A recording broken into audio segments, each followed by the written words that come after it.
اعوذ باللہ من الشیطان الرجیم بسم اللہ الرحمن الرحیم یا عبادی الذین آمنوا ان ارضی واسعہ فإیایا فاعبدون۔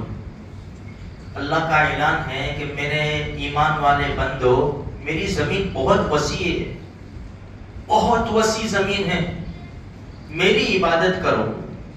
دیکھو ہندوستان کے حالات تو ہمارے سامنے ہیں، 2-4 دن نہیں جاتے کوئی نہ کوئی قصہ سننے میں آتا ہے۔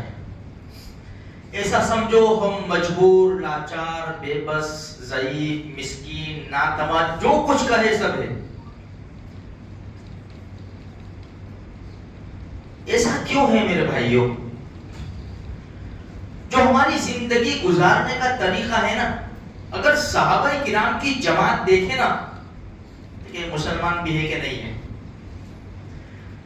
آج کے دور میں ہم جس کو پہچانتے تو سمجھ لیتے کہ یہ مسلمان ہے، لیکن گارڈنوں میں چلے جاؤ، بازاروں میں چلے جاؤ، مال میں چلے جاؤ، شاپنگ سینٹر پر چلے جاؤ، جو مسلمان لڑکے اور لڑکیاں جس لباس میں نظر آتے ہیں نا، ہم تمیز نہیں کر سکتے کہ مسلمان ہے کہ غیر مسلم ہے۔ آج ہمارا لباس ایسا ہو گیا ہے، ایک لباس کی مثال ہے، ورنہ ہمارا رہنا سہنا، ہمارے اخلاق اور ہمارے فنکشن، یہ ساری چیزیں بتا رہی ہے کہ ہم مسلمانوں کے طریقے پر زندگی گزار رہے ہیں یا غیروں کے طریقے پر زندگی گزار رہے ہیں۔ ورنہ مسلمان کبھی بھی پست نہیں ہو سکتا، سچے مسلمان، اس لیے جو قرآن نے اعلان کیا ہے نا، وَلَا تَهِنُوا وَلَا تَحْزَنُوا وَأَنْتُمُ الْأَعْلَوْنَ إِن كُنتُم مُؤْمِنِينَ، یہ قرآن کا اعلان ہے۔ اگر تم ایمان والے ہو تو تم ہی سر بلند رہو گے۔ اب ہم سوچیں کہ ہم ایمان والے مکمل ہیں کہ نہیں ہیں۔ بھائی نمازی کس کو کہیں گے؟ 4 ٹائم کا نماز پڑھے اس کو نمازی کہیں گے؟ 4 ٹائم بڑی پابندی کے ساتھ نماز پڑھتا ہے لیکن فجر میں غائب ہے، اس کو نمازی نہیں کہیں گے۔ 5 وقت کی نماز پابندی سے پڑھنے والے بندے کو نمازی کہیں گے۔ حالات بڑے نازک ہیں، ابھی بھی سنبھلنے کی ضرورت ہے میرے بھائیوں، ورنہ اللہ کی زمین بہت وسیع ہے۔ یہ جتنی بھی بڑی بڑی طاقتیں ہیں آج مسلمانوں کی وجہ سے ہے، اس لیے کہ جب تک کلمہ پڑھنے والا اس زمین کے اوپر رہے گا وہاں تک دنیا کا نظام چلے گا۔ جیسے کلمہ پڑھنے والے دنیا سے گئے کہ آہستہ آہستہ سارا نظام درم برم ہو جائے گا اور قیامت برپا ہو جائے گی۔ میرے بھائیوں، اس لیے ہم اللہ کی طرف رجوع ہوں گے، اللہ کی مدد آئے گی۔ دیکھو ہم ہجرت کی بات کر رہے تھے، سراقہ ابن مالک بن جوشم رضی اللہ تعالیٰ عنہ جو بعد میں اسلام لائے، جب اللہ کے رسول سے کہا پروانہ لکھ دو کہ میں آپ کے شہر میں آؤں گا تو مجھے تکلیف نہیں ہوگی، فہیرہ رضی اللہ عنہ نے پروانہ لکھ دیا۔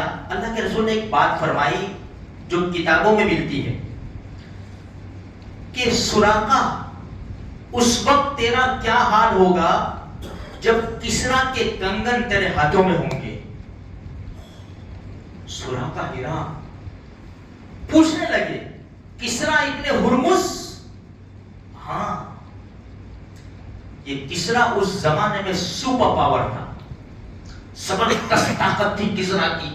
اس سے پہلے بھی میں نے آپ کو سنایا تھا، کسرا کا جو بادشاہ کرسی پر بیٹھتا تھا نا، تاج پہن کر بیٹھتا تھا، 2.5 من کا تاج، 2.5 من کا، کوٹ سر کے اوپر رکھ سکتا ہے، ایک چین لگی ہوئی تھی اور تاج بندھا ہوا تھا، جب کرسی پر بیٹھتا تو سر ڈال کر بیٹھتا تھا، اتنا پاور تھا۔ اس کی مجلس میں وہی آ سکتا ہے جس کے سر کے اوپر 1.25 لاکھ کی ٹوپی ہو اور جس کے کمر پر 1.25 لاکھ کا پٹا ہو، وہی اس کے دربار میں آ سکتا ہے، ورنہ ایرے غیرے کو اجازت نہیں ہوتی تھی، اتنا سپر پاور۔ ہاں، اللہ کے رسول نے خط لکھا تھا اس کو، خط، تو اللہ کے رسول کا خط لیا اور پھاڑ دیا۔ حضرت عبداللہ ابن حذافہ سہمی رضی اللہ ان کو بھیجا تھا، اللہ کے رسول کو خبر دی کہ یا رسول اللہ آپ کا نامہ مبارک اس نے پھاڑ دیا، ٹکڑے ٹکڑے کر دیا۔ اللہ کے رسول نے فرمایا ان قریب یہ بھی ٹکڑے ٹکڑے ہوگا۔ اللہ کے رسول صلی اللہ علیہ وسلم نے ارشاد فرمایا خیر، اللہ کے رسول نے فرمایا کیا حال ہوگا جب کسرا کے کنگن تیرے ہاتھوں میں ہوں گے. بس یہ زمانہ چلا گیا, مکہ چلے گئے وہ.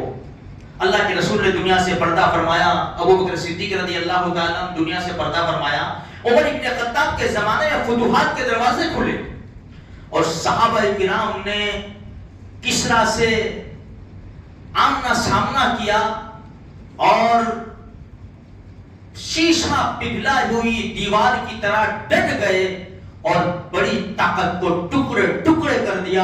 کسرا کا تاج, کسرا کے کنگن, کسرا کا جبہ, یہ سب عمر ابن خطاب کے دربار میں لا کر پھینک دیا گیا.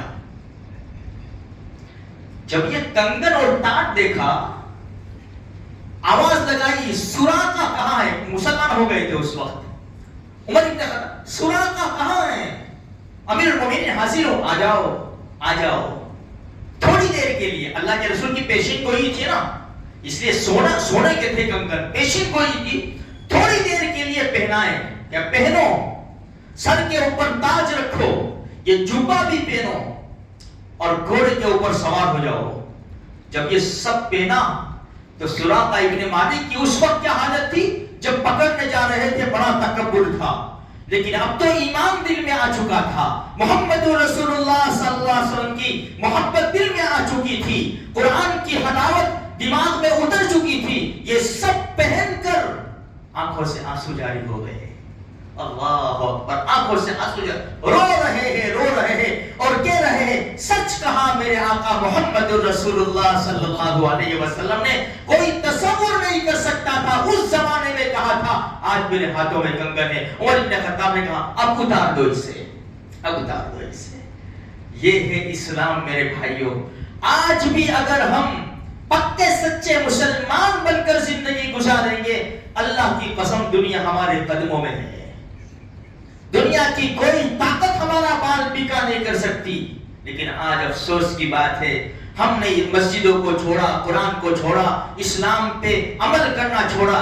جگہ جگہ مارے جا رہے ہیں, جگہ جگہ خون بہایا جا رہا ہے. اس لیے میرے بھائیوں, جوانوں کی بہت زیادہ ضرورت ہے اسلام اور مسلمانوں کو.